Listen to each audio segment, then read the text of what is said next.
Hello, everybody. I'm Dr. Neha Sharma, consultant physician at Cardio Diagnostics Clinic and a psychosocial counselor working in Ahmedabad and visiting consultant to Sal and Sanjeevani hospitals. Today, I would like to highlight a case of a 38-year-old female who had COVID-19. 6 months back, she presented with exertional palpitations, recorded as sinus tachycardia, sense of worthlessness, and fatigue. So now I have been asked to approach and manage the patient. So she was a totally non-diabetic patient, non-hypertensive, no past history of any significant disease or of any operative procedure. I asked her family history, and she was a well-settled homemaker and a mother of two kids with a happy family life. On investigations, she had no anemia, her thyroid functions were normal, and rest of her blood profile was absolutely normal. ECG depicted sinus tachycardia, so we did 2D echo just to rule out the cause of palpitation and tachycardia, like a valvular problem which is causing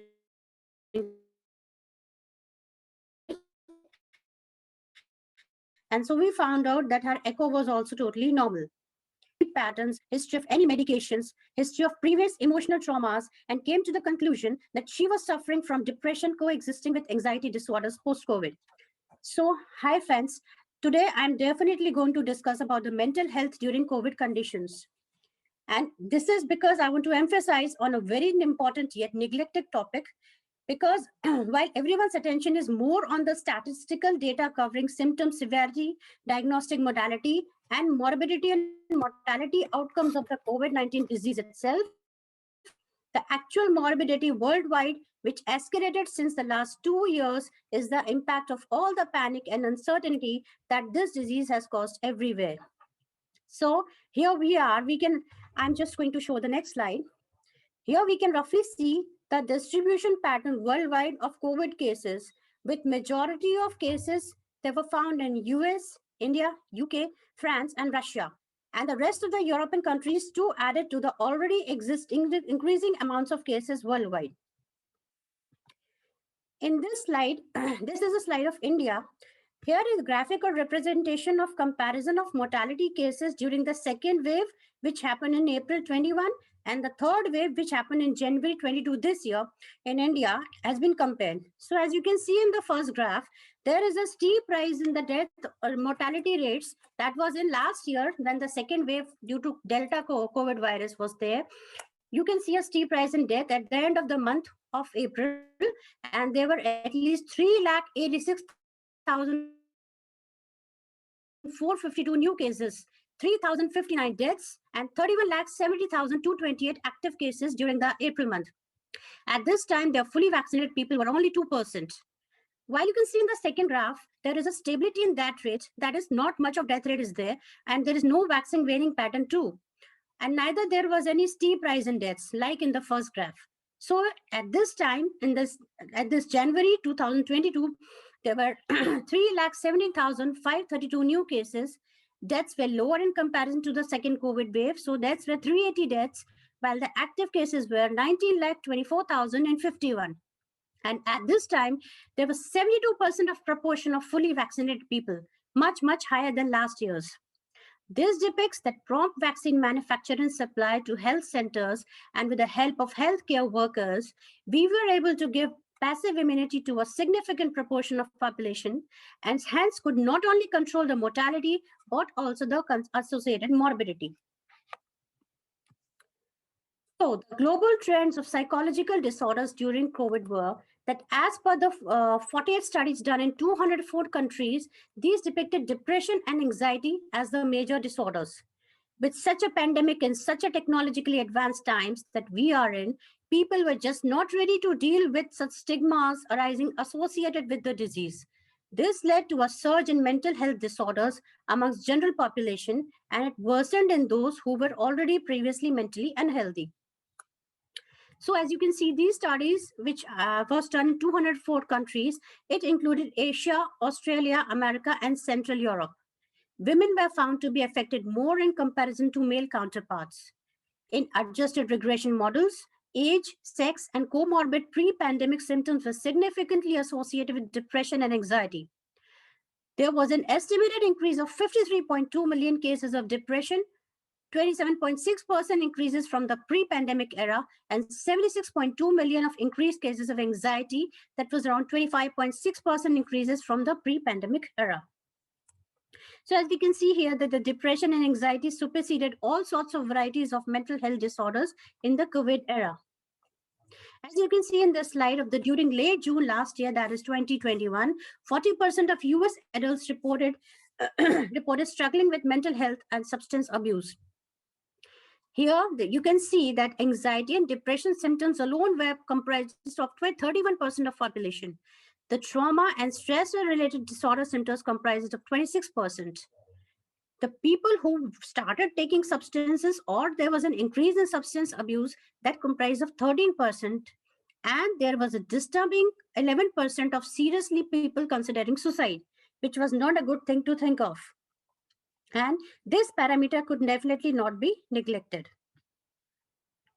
Now, reasons why pandemic is affecting us, as we can see, as the first COVID wave struck, there was massive anxiety, fear, feeling of doom and depression among public because all of us were facing an unknown virus which was just killing people with no studies about it and no treatment was available then. This uncertainty of life just made people feel so insecure about themselves and the people around them. There was an increasing sense of loneliness because for majority, the social distancing was a sudden new norm which had to be followed for an unlimited time period then. This raised the anxiety levels of mankind, which is supposed to be of social nature. This problem compounded for those young people who were already leading lonely lives and they socialized on weekends or festivals. For lonely and aged people who were dealing with chronic health conditions, this social distancing just led to the insecurity and depression. Then there was increase in domestic violence. While so many cases of domestic violence were regularly reported in an increasing manner from countries like China, Spain, Italy, Germany, and Brazil, it was not surprising because now people had to spend more time at home with abusive partners. Unemployment and financial stresses caused conflicts, and police were discouraged from making arrests for such cases during pandemic due to social distancing. Then, very importantly, there was loss of jobs and economical setbacks. The pandemic brought a wrath on daily wages workers, low-income groups, and low to medium businesses. This led to the shutdown of various factories and work there came to a standstill. Due to social distancing, people stopped taking help from the maidservants and started managing household duties themselves. Till work from home strategy was applied, people from IT sector also were just clueless as to how to earn for a living. So there was a lot of uncertainty at that times. Then there was loss of loved ones. Both first and second waves led to a lot of mortality, and people lost so many near and dear ones and could not attend to the last rites due to the fear of getting infected. This further added up to the already inflicted mental trauma and stress that the pandemic had caused. The future uncertainty with close down of so many low to medium strata businesses, which were a lifeline to so many people around, an uncertain future financially, and the fear of an uncertain death led to the surge of depression cases. Now, for the disadvantaged groups, they were, especially those people who were physically handicapped or mentally challenged, they found the pandemic to be the biggest challenge for their very survival. So apart from all this, thankfully, the active role of doctors, nurses, and paramedics and other healthcare workers, the delivery of daily needs, that is the food and water at door through online usage, the ability to keep in touch with each other through the use of social media, were the breathers that help people to sustain themselves in this journey of pandemic in all the three waves. Now, I'll discuss a very important topic, that is the topic of effect of COVID on child psychology. Why I like to include this topic was because this is a category, the kids, which are supposed to be so young and immature, but it was so silent and maturely they behaved throughout the epidemic. They made no less of any hue and cry about the situation. They were the most neglected category during the pandemic in terms of mental health conditions because we hardly think that a child can never get depressed, anxious, don't we? Because we think that they are at a very tender age, which is much much beyond the complication of mental health disorders. But that's not the case. As you can see in the slide, the kids of 5 to 11 years of age, such a young age, they were also seeking mental health advices. Rate had increased by 24% in comparison to pre-pandemic era for those at the 15 to 17 years of age, that is the teenage years. Rate increased by 31% worldwide in comparison to pre-pandemic era. So, why the depression and anxiety in kids? Of course, because they were suddenly stopped from playing outside with their friends. Their schools were totally shut down for an unlimited period of time. They were homebound totally, and they were definitely feeling the vibes of stress among the family members. Now, how do you diagnose? How do you see as a parent, कि भाई, my child is having a psychological problem? So what you'll see is, you'll see that your kid is getting withdrawal from friends and family. He is no more, he is totally disinterested in his hobbies which he previously pursued. There will be prolonged sadness and anger in the child, or he may be just excessively sleeping unnecessarily. There may be abrupt appetite changes. He may be too hungry, or he may just not be eating at all. Or there may be extreme self-judgment. The child may think maybe in depression. So the role of parents in dealing with child psychology is that you should do a habit of daily check-in. Now, what do you do in that? That you get in touch with the child and trying to understand his or her body language daily. It is so important, even if the kid looks chirpy and is playing all the time, because a concealed anxiety or depression cannot be judged so easily. Listen and validate the kid's feelings. Listening to whatever the child has to say should be done very carefully and with empathy and should not be ignored. Kids can be very sensitive and timid while they express their feelings, so it is so important to make them feel valued and understood. Then you should help kids focus on what they can control. That is, you should make them understand that the pandemic will not last forever. Life will get normal, schools will reopen, and they will able be to get back to in touch with their friends to play and interact. And this will be a reality soon. And it's so important to be said that to the kids, and that they need not fear whatever is happening and what they can't control. Then you should laugh and play with them and get their friends in touch with them online. This is a very important point. Now, if above factors don't help, you're trying it all, but still it's of no help, then you should ask a help from a child psychiatrist, because maybe the situation is just going out of control and you need your kid back. So, now, this topic covers effect of COVID-19 on pregnant women. Now, before going to this slide, I would like to just stress certain points about the condition of women during the pandemic. So what happened was that in this pandemic of COVID, women were there who suffered the most, because emotionally, because be it for a housewife whose household duties doubled, because every member of the family was there 24 hours at home, and the homemaker's duties, she had to attend to everyone all the time, and this had become very exhausting. It was a challenge for a working woman too, as attending to her job in the working hours from home, and as well as doing the homebound duties as well, all simultaneously. And it was a compulsion at home to be there, so without the help of any maid or servant. So it was very tough for the woman in either ways, be it a housewife or a working woman. And all this led to a rise in stress, depression, and anxiety in all categories of women significantly. Women facing domestic violence in these times showed increased post-traumatic stress disorder and depression. Now, out of all this discussion, we cannot leave out female healthcare workers too, who suffered from a lot of stress, depression, anxiety, insomnia due to dealing with COVID patients all the time and staying away with from their families for weeks together, and risk of getting infected with COVID virus and the uncertainty of life henceforth. Various studies carried out in China, USA, UK, Europe, as well as India depicted how female health workers were managing both fronts, that is job and household, and how pandemic was affecting their mental health. So far, as you can see in this slide, for pregnant women, there are 11,432 pregnant women attending or admitted to hospital, which included from 77 studies. Out of 74% of pregnant women with COVID-19 presented asymptomatically. And pregnant women are less likely to present with a cough, sore throat, and fatigue compared to adult non-pregnant women.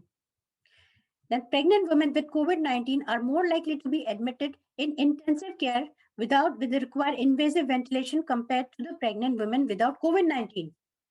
Plus, those women who had hypertension, diabetes, and other risk factors, they were more risk of the severity of COVID infection. So as far as the studies go, There are various studies they were done on pregnant women, but they had conflicting data. Since pregnancy in itself is a prothrombotic state, hence for COVID positive patient, there were higher chances of getting admitted to hospital, higher rate of miscarriages, preterm births, preeclampsia, and perinatal deaths. It was found safer to keep COVID positive mother in isolation away from her child for the determined period to COVID cross infection. COVID positive mother can breastfeed or not is also controversial. All these situations had to they led to further increase of stress and depression rate rise in pregnant female patients. So what are the important considerations in this situation? First is make mental health issues a priority as any other disease commonly is prevalent in society. That ways. Try to deal with the stigmatization of mental health disorders in society.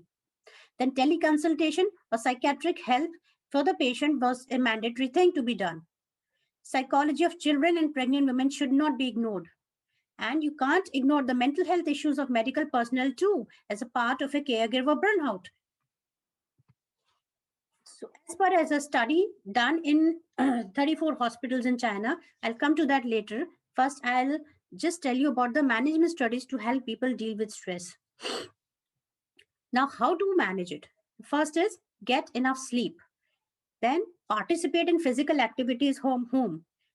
Eat a healthy diet with lot of fresh fruits and veggies with increased content of vitamin C and vitamin D. Avoid tobacco, alcohol, and drugs.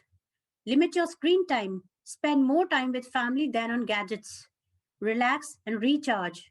Limit media feedback and news channel viewing because media is all about negativity. It's all about getting negative news. So you should avoid negative view and feedbacks.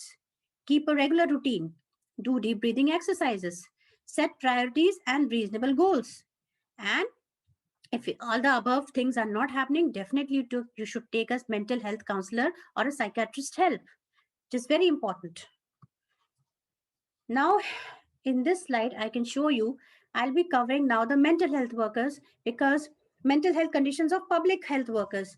This is a statistical data done in the month of March, April 2021. Amongst the 26,174 survey responses, they showed that 53% reported symptoms of at least one mental health condition in the previous 2 weeks. 32% reported symptoms of depression. 30% reported symptoms of anxiety. And 37% reported symptoms of post-traumatic stress disorder. And so on. Now, how can we support PHW's mental health? That is, primary health workers' mental health. What we can do is, we destigmatize requests for mental health assistance. We address work practices that contribute to stress and trauma. We build awareness of symptoms of mental health conditions and we develop sustainable coping strategies. We make employee assistance programs accessible and acceptable. What we can do is in two levels. First is the organizational level and second is the individual level. So what do we do in the organization level? We can do is we can explore best practices and measures for staff support, such as what can we do? We can give them reasonable workload, not too much of workload, not less of it. There can be a recognition of the achievements, that is, whatever health worker they have done, whatever practices they have achieved, it should be acknowledged. They should get a much required time off when required. There should be access to mental well-being resources like community forums and employee assistance programs. There should be telephone and internet counseling and intervention programs.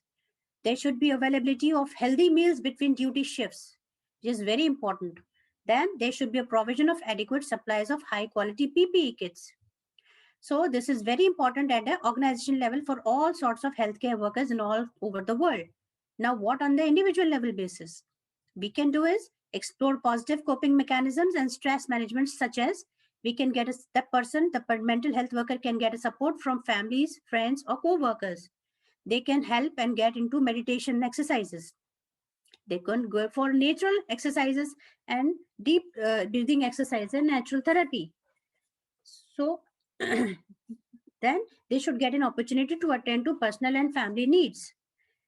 So dear colleagues, I now end up my session wishing and hoping that this pandemic comes to an end like all of us are hoping, and we can all start leading a healthy and normal life as the pre COVID times. Thank you all. Thank you so much.